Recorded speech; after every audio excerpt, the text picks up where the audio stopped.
नमस्कार, बहुत स्वागत है बुलेटिन में आपका। मैं हूं शीनम शर्मा और सबसे पहले बात करते हैं मौसम की। अभी बारिश से राहत मिलने वाली बिल्कुल नहीं है। मौसम विभाग का उत्तराखंड को लेकर बारिश का अलर्ट जारी हो चुका है और आज आखिरी दिन है। कई जिलों में पिछले 3 दिन से लगातार बारिश जारी है। वहीं प्रदेश में बारिश के अलर्ट के बाद आज भी 4 जिलों नैनीताल, चंपावत, बागेश्वर और पिथौरागढ़ में स्कूल बंद रहेंगे।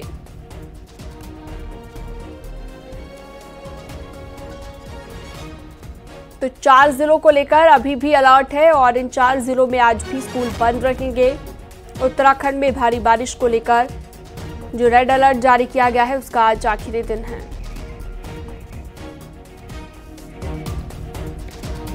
चमोली में 3 दिन से रुक रुक कर लगातार बारिश का दौर जारी है। बारिश से जनजीवन अस्त व्यस्त हो गया है। अलकनंदा नदी, धौली गंगा, पिंडर नदी उफान पर बह रही है और पहाड़ की मानसूनी मुसीबत बढ़ी हुई है।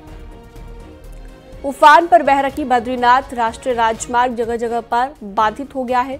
कमेडा, पातालगंगा, पागलनाला, नंदप्रयाग में बार बार मार्ग बंद होने से यात्रियों को परेशानी हो रही है।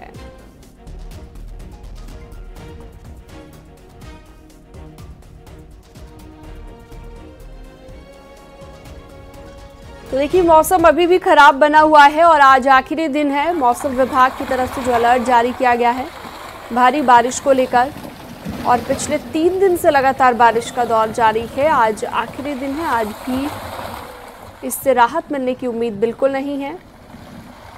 पहाड़ों में नदी नाले उफान पर हैं, जिसके चलते लोगों को समस्याओं से दो चार होना पड़ रहा है। तो लगातार इन तस्वीरों के जरिए भी आप देख सकते हैं लैंडस्लाइड कहीं पर हो रहा है। भूस्खलन की वजह से भी लोगों की दिक्कतें बढ़ी हुई हैं। चलिए सीधा रुख करते हैं। नितिन सेमवाल हमारे साथ जुड़ चुके हैं चमोली से ज्यादा जानकारी के साथ। नितिन, अभी कैसा है चमोली में मौसम, जरा दिखाइएगा तस्वीरें और साथ ही साथ मौसम विभाग ने क्या कुछ कहा है।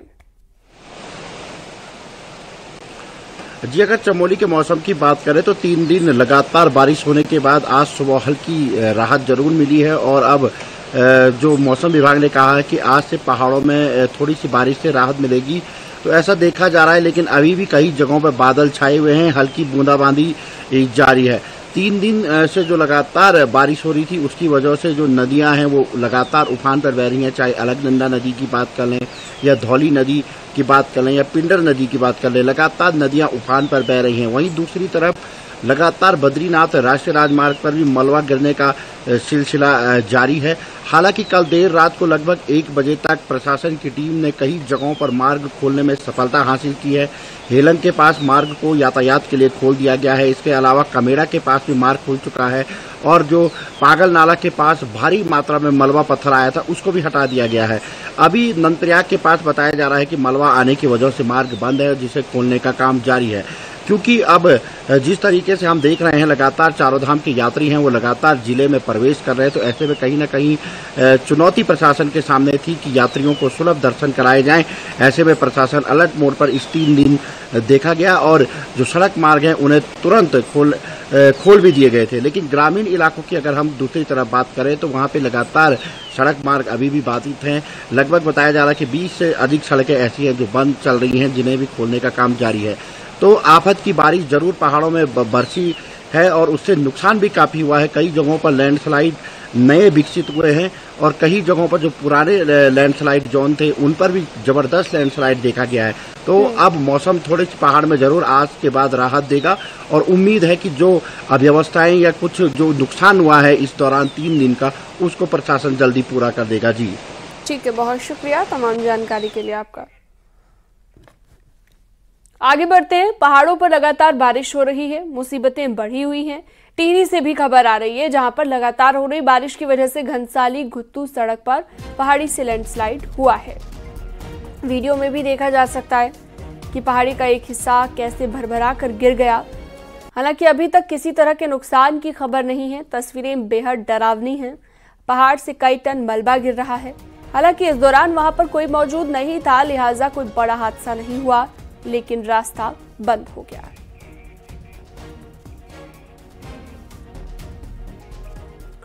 नैनीताल में लगातार बारिश की वजह से जनजीवन पूरी तरह से प्रभावित हो गया है। तेज बारिश के चलते भवाली के हरनोली जाने वाली सड़क पूरी तरह ध्वस्त हो गई है और अब इस रोड पर ज्यादा खतरा बना हुआ है, जिससे आसपास के लोग डरे हुए हैं। इसके साथ ही लगातार बारिश से कैंचीधाम से क्वारब तक सड़क को 14 सितंबर तक बंद कर दिया गया है। इस सड़क में लगातार बोल्डर गिरने से खतरा बना हुआ है। जिले में कई स्थानों पर लैंडस्लाइड की घटनाएं सामने आई तो 60 सड़कें अब तक बंद हो गई हैं।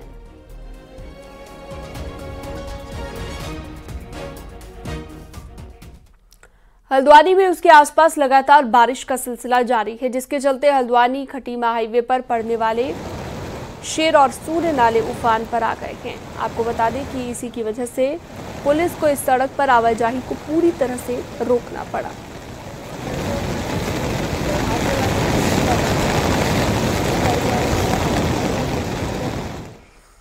लगातार हो रही बारिश के चलते इन दिनों रामनगर के आसपास के बरसाती नाले उफान पर के। ऐसे में ढेला बरसाती नाला भी उफान पर के और यहां पर एक जिप्सी ड्राइवर ने नाले का जलस्तर देखे बिना अपनी जिप्सी उफनते हुए नाले के हवाले कर दी, जिससे पानी अपने बहाव के साथ ले गया। बताया जा रहा है कि उस समय जिप्सी में पर्यटक भी मौजूद थे।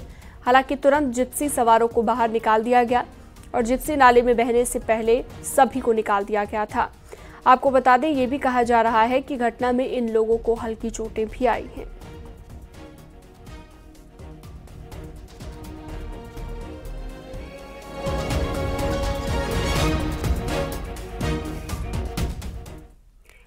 उत्तराखंड के ज्यादातर जिलों में लगातार बारिश हो रही है। देहरादून में सीएम पुष्कर सिंह धामी आपदा प्रबंधन कंट्रोल रूम पहुंचे हैं, जहां पर सीएम ने अधिकारियों के साथ बैठक की है।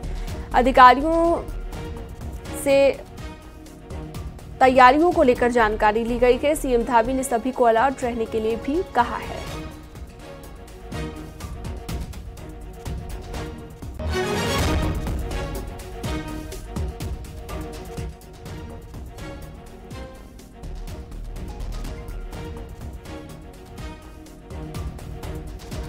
JNK से लौटकर सीधे मुख्यमंत्री Pushkar Singh Dhami disaster control room में पहुंचे, जहां उन्होंने प्रदेश में अतिवृष्टि का जायजा लिया। सर, आपने बातचीत की VC के जरिए, क्या कुछ रहा? विभिन्न जनपदों में जो अगले 3 दिन का अलर्ट है, उसको लेकर सभी जिलों के जो प्रमुख अधिकारी हैं और आपदा प्रबंधन के लोग हैं और मौसम विभाग की जो चेतावनी है उसके अनुसार सबसे बातचीत की है कि वहां पर क्या संभावनाएं हैं और किस प्रकार से हम लोग वहां बचाव कर सकते हैं। हमारा यही है कि ऐसे समय में हर एक व्यक्ति जो भी आपदा से प्रभावित हो रहा है उसको तत्काल सहायता पहुंचाई जाए, आपस में अच्छा कोऑर्डिनेशन किया जाए, जो मार्ग अवरुद्ध हो रहे हैं उन मार्गों को तत्काल खोला जाए और किसी भी जनहानि से और अन्य प्रकार की जो हानियां होती हैं उनसे लोगों को बचाया जाए।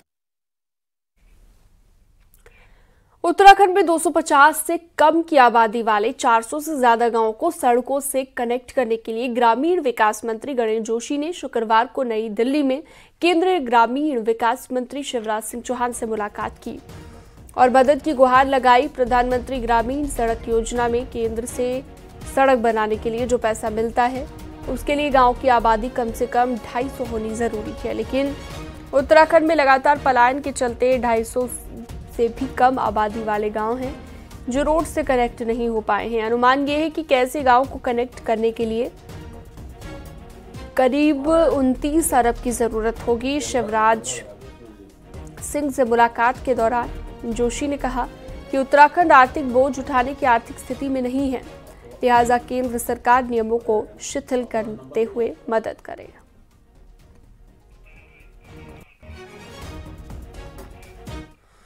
बारिश का असर इंसानों के साथ ही वन्य जीवों पर भी पड़ रहा है। रामनगर के तराई पश्चिमी वन प्रभाग के आम पोखरा रेंज में एक लेपर्ड का शावक बहकर आ गया, जिससे तराई वेस्ट फॉरेस्ट डिवीजन के साथ कॉर्बेट की टीम ने सुरक्षित निकाला है। ये शावक करीब 6 महीने का बताया जा रहा है, जो एकदम स्वस्थ है। उसकी मां की तलाश की जा रही है, उसके शावक को उसके परिवार से ताकि मिलाया जा सके। एक लेपर्ड का बच्चा जो करीब 5 से 6 माह का है, वो बहकर तराई वेस्ट फॉरेस्ट डिवीजन की आमपोखरा रेंज में आ गया था, जिसको कॉर्बेट टाइगर रिजर्व की और तराई वेस्ट फॉरेस्ट डिवीजन की टीम द्वारा रेस्क्यू किया गया है। वो जो बच्चा है वो ठीक ठाक है और उसको उसके परिवार से मिलाने का प्रयास किया जा रहा है। देहरादून से अगली बड़ी खबर आ रही है, जहां पर आज हिंदी दिवस पर कार्यक्रम का आयोजन किया जा रहा है, जिसमें सीएम पुष्कर सिंह धामी भी शामिल होंगे। IRDT ऑडिटोरियम में सुबह 11:30 बजे ये पूरा कार्यक्रम रहेगा। उत्तराखंड भाषा संस्थान ये कार्यक्रम आयोजित करा रहा है।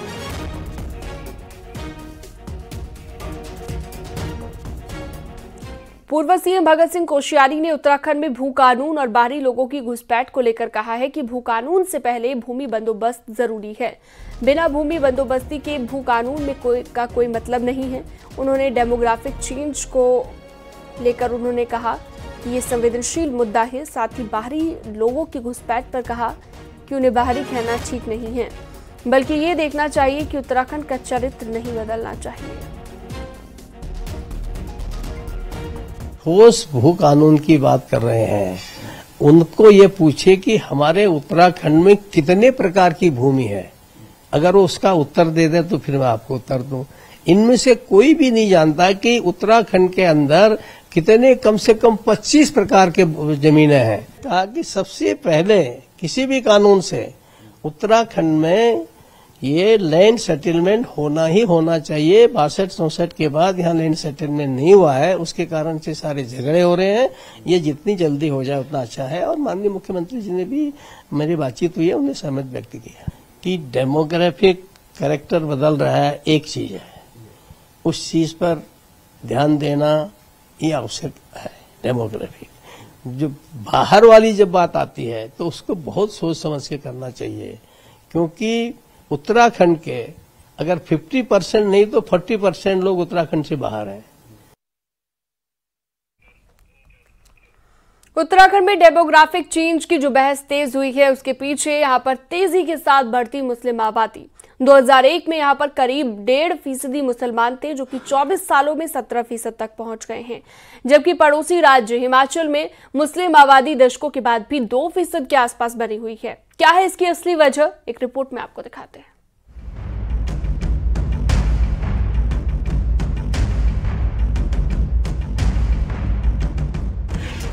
गांव से लेकर सियासी गलियारों तक उत्तराखंड में इन दिनों डेमोग्राफिक चेंज को लेकर शोर मचा हुआ है। वजह है उत्तराखंड में तेजी से बढ़ती मुस्लिम आबादी, जो 24 सालों में 1.5% से बढ़कर 17% तक पहुंच गई है।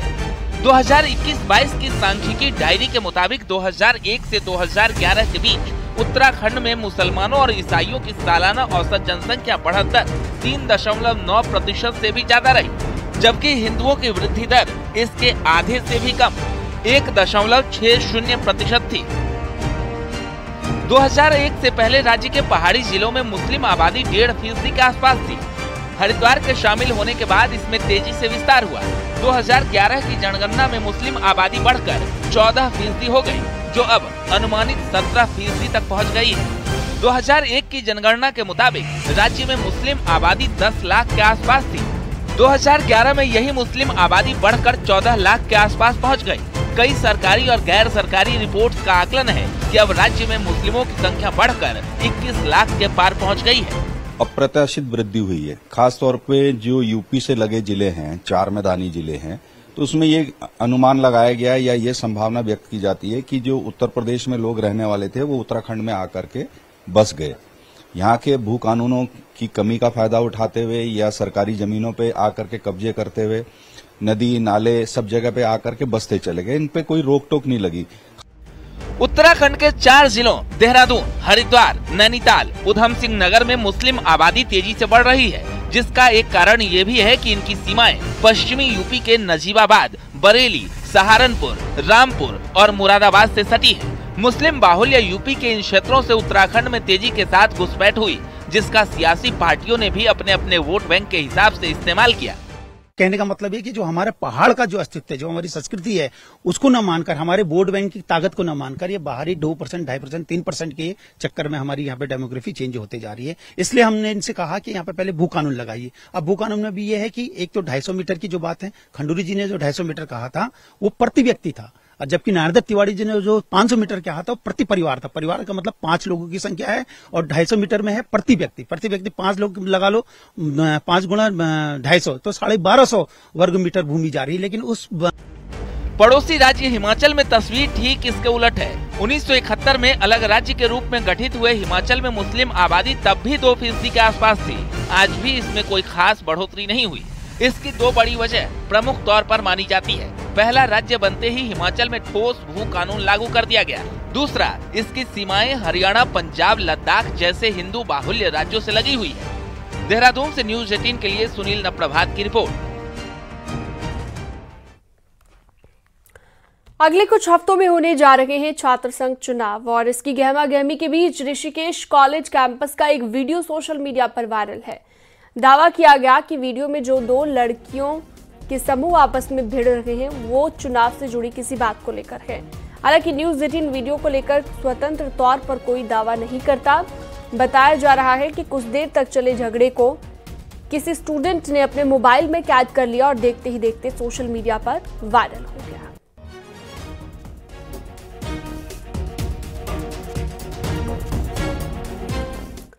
यौन शोषण में फंसे दुग्ध संघ अध्यक्ष मुकेश बोरा को हाईकोर्ट से बड़ी राहत मिली है। हाईकोर्ट ने 17 सितंबर तक मुकेश बोरा की गिरफ्तारी पर रोक लगा दी है और जांच में सहयोग करने का भी आदेश दिया है। इसके साथ ही हाईकोर्ट ने कहा है कि मुकेश बोरा को अल्मोड़ा कोतवाली में हाजिरी देनी होगी और किसी को इस दौरान धमकाया नहीं जाएगा। 17 सितंबर को ही कोर्ट इस मामले में अपना निर्णय देगी। आपको बता दें कि दुग्ध संघ में ही काम करने वाली एक महिला ने मुकेश बोरा के खिलाफ रेप का मुकदमा दर्ज कराया था। इसके बाद एक नाबालिग की ओर से भी यौन उत्पीड़न का मामला दर्ज कराया गया। न्यायालय ने मुकेश बोरा जी को अंतरिम राहत देते हुए मंगलवार तक उनकी गिरफ्तारी पर रोक लगा दी है और उनसे कहा है कि आप पुलिस को पूरा कॉपरेशन करेंगे और किसी भी विक्टिम को और जो इसमें गवाह हैं उनको किसी भी तरीके से उनको विन ओवर करने का प्रयास नहीं करेंगे।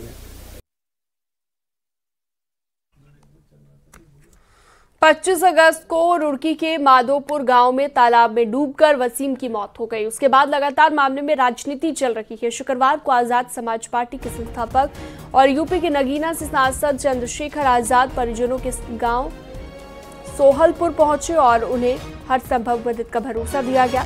साथ ही मामले में निष्पक्ष जांच की मांग की गई। दोषियों को कड़ी सजा दिलाने की भी मांग की गई। हमारी मंशा ये है कि लोगों में आक्रोश है, उसकी निष्पक्ष जांच हो, सीबीआई द्वारा जांच हो और जो भी इसमें आरोपी हो, जिसने भी जो अपराध किया उसको उसकी सजा मिले।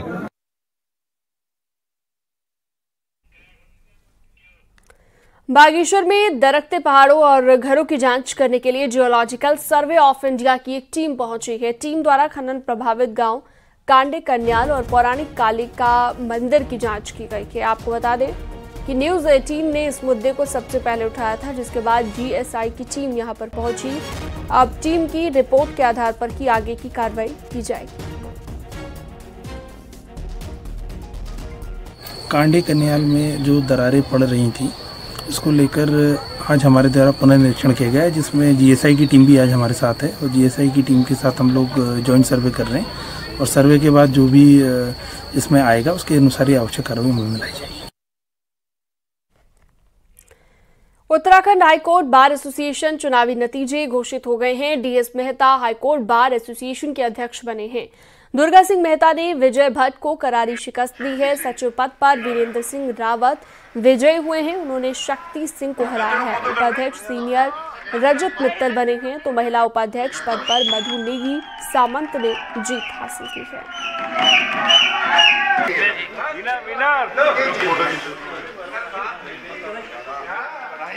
पहली प्राथमिकता यह है कि दोनों चैम्बरों में की सफाई स्थितियां ठीक करना और जूनियरों के लिए स्टाइपेंड की व्यवस्था और इंश्योरेंस और जो 65 साल से ऊपर के अधिवक्ता हैं उनके लिए पेंशन सिस्टम और अधिवक्ताओं के प्रोटेक्शन के लिए उत्तराखंड सरकार से ये रिक्वेस्ट करेंगे कि उत्तराखंड में Uttarakhand protection act advocate protection act लाया जाए। एज हो गई है, अगर वो अपना लाइसेंस सरेंडर करते हैं तो उनके लिए प्रति माह पेंशन की व्यवस्था और जूनियर अधिवक्ताओं के लिए प्रति माह 5,000 रुपये का जो स्टाइपेंड झारखंड गवर्नमेंट ने दिया। मैं अपने अधिवक्ता साथियों को विश्वास दिलाता हूँ कि मैं उत्तराखंड में भी ये व्यवस्था लागू करने का प्रयास करूंगा।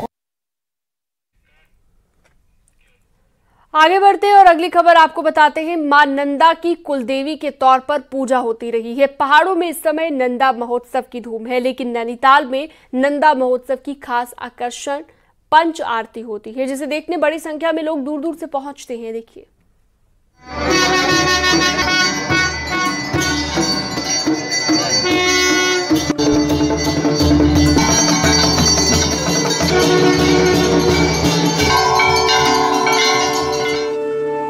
घंटे घड़ियालों की गूंज, ढोल नगाड़ों की थाप और वैदिक मंत्रोच्चार के बीच मां नंदा सुनंदा की आरती उतारी गई।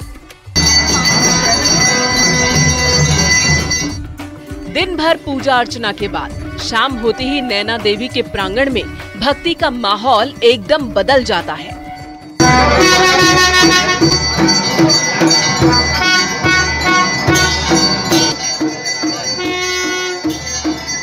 मां नंदा सुनंदा की हो रही पंच आरती में शामिल होने के लिए भारी भीड़ उमड़ रही है। पंच आरती के दौरान जल, पंचदीप, पुष्प के साथ मां की स्तुति की जाती है। आरती के दौरान मां का अद्भुत स्वरूप नजर आता है। बलाएं भी दूर होती है, जैसे हम घर में बच्चे की जरा सरसों डाल देते हैं, चखा दूर हो जाती है, तो उसी प्रकार से आपने देखा होगा आरती से पहले माँ का स्वरूप और आरती के बाद माँ का स्वरूप। आरती को देखने के लिए श्रद्धालुओं का ऐसा तांता लगता है कि पूरा मंदिर परिसर मां के जयकारों से गूंज उठता है।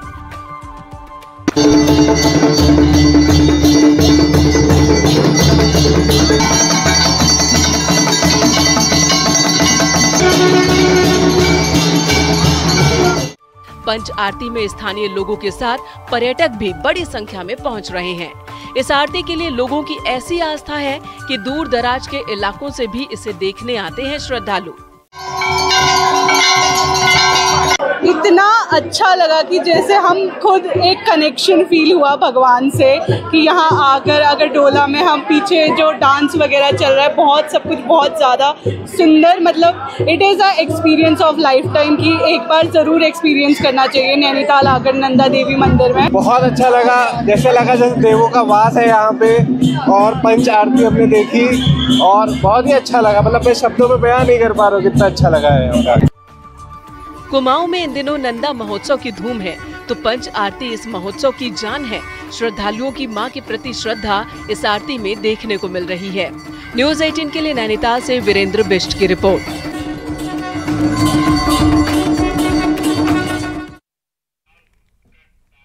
और अब एक नजर पहाड़ की 10 बड़ी खबरों पर। भारी बारिश के चलते बागेश्वर में सरयू और गोमती नदी खतरे के निशान से ऊपर बह रही है, साथ ही कई नालों का जलस्तर बढ़ा हुआ। चमोली में भारी बारिश के बाद एक बार फिर से पागल नाला उफान पर, ट्रैफिक को रोकना पड़ रहा है। अल्मोड़ा में बीते 3 दिनों से मूसलाधार बारिश हो रही है। 1 दर्जन से ज्यादा रोड बंद हो गए हैं। रोड खोलने के लिए जेसीबी लगाई गई है। में भारी बारिश की वजह से नृसिंह मंदिर की रोड पर भूस्खलन हो गया। बाईपास की रोड बंद हो गई। जेसीबी लगातार मलबे को साफ कराया गया। बागेश्वर ताकुला रोड पर रेखोली के पास पेड़ गिरने से रोड बंद हो गई। 1 घंटे के बाद पुलिस और फायर की टीम ने रोड को खोला। हल्द्वानी अल्मोड़ा हाईवे पर खैरना के पास पहाड़ी से लगातार पत्थर गिर रहे हैं, जिसके चलते कई बार ट्रैफिक को रोका गया। उत्तरकाशी में गंगोत्री यमुनोत्री हाईवे पर लैंडस्लाइड के हालात बने हुए हैं। बंदरकोट के पास गंगोत्री हाईवे पर पहाड़ी से लगातार पत्थर गिर रहे हैं। हरिद्वार के बहादुराबाद थाना में एक बेकाबू कार गंगा नहर में जा गिरी। कार में 2 लोग सवार थे। गनीमत रही दोनों की जान बच गई। राजाजी टाइगर रिजर्व से सटे आबादी क्षेत्र में हाथियों का आतंक लगातार बढ़ता जा रहा है। हाथी लगातार ग्रामीणों की फसलों को बर्बाद कर रहे हैं।